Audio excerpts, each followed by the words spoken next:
കന്യാസ്ത്രീകളെ arrest ചെയ്ത സംഭവത്തിൽ ഇടത് എംപിമാർ കേന്ദ്ര ആഭ്യന്തരമന്ത്രി അമിത്ഷായുമായി കൂടിക്കാഴ്ച നടത്തി.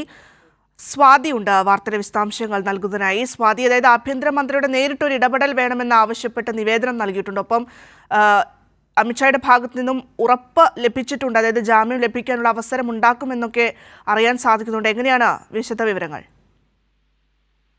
ഭദ്ര, ഈ കന്യാസ്ത്രീമാരുടെ അറസ്റ്റുമായി ബന്ധപ്പെട്ടാണ് ഇന്ന് കേന്ദ്ര ആഭ്യന്തരമന്ത്രിയുടെ ഇടപെടൽ ആവശ്യപ്പെട്ട ഇടത് എംപിമാർ നിവേദനം നൽകി. നേരിട്ടെത്തി അദ്ദേഹത്തെ കണ്ട് നിവേദനം നൽകിയിട്ടുള്ളത്. പ്രധാനമായും കന്യാസ്ത്രീമാരുടെ അന്യായമായ തടവ് അവസാനിപ്പിക്കണമെന്നാണ് അദ്ദേഹത്തോട് ആവശ്യപ്പെട്ടത്. മാത്രമല്ല, നീതി നിഷേധിക്കപ്പെടുകയോ വൈകുകയോ ചെയ്യില്ലെന്ന് ഉറപ്പാക്കണമെന്നുള്ളതും കേന്ദ്ര ആഭ്യന്തരമന്ത്രിയുമായി ഇടത് എംപിമാർ കൂടിക്കാഴ്ചയിൽ ചൂണ്ടിക്കാണിച്ചിട്ടുണ്ട്. ന്യൂനപക്ഷങ്ങളുടെ അവകാശങ്ങൾ സംരക്ഷിക്കണമെന്നും നൽകിയിട്ടുള്ള നിവേദനത്തിലടക്കം എംപിമാർ വ്യക്തമാക്കുന്നുണ്ട്. K Radhakrishnan, doctor John Brittas, A Rahim, Jose K Mani, അതോടൊപ്പം വി ശിവദാസൻ, സുനീർ ഉൾപ്പെടെയുള്ള എംപിമാരാണ് കൂടിക്കാഴ്ചയിൽ പങ്കെടുത്തത്.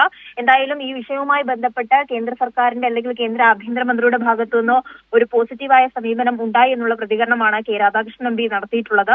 എത്രയും പെട്ടെന്ന് അവരുടെ ജാമ്യം ലഭിക്കുന്നതിന് വേണ്ടിയിട്ടുള്ള നടപടികൾ ഊർജിതമാക്കാനുള്ള നീക്കങ്ങൾ നടത്തുമെന്ന് കെ രാധാകൃഷ്ണൻ എംപി ഈ കൂടിക്കാഴ്ചയ്ക്ക് ശേഷം ദിവസം തന്നെ അവരുടെയൊക്കെയും സന്ദർശനത്തിന് അനുമതി നിഷേധിച്ചിരുന്നു. അടുത്ത ദിവസമാണ് പിന്നീട് അവർ കന്യാസ്ത്രീകളെ കാണാൻ വേണ്ടി കഴിഞ്ഞത്. എന്തായാലും ഈ വിഷയവുമായി ബന്ധപ്പെട്ട് ഉടൻ മോചനം ലഭിക്കുമെന്നൊരു പ്രതീക്ഷയാണ് ഇപ്പോൾ എംപിമാർ ഈ കൂടിക്കാഴ്ചയ്ക്ക് ശേഷം വ്യക്തമാക്കിയിട്ടുള്ളത്.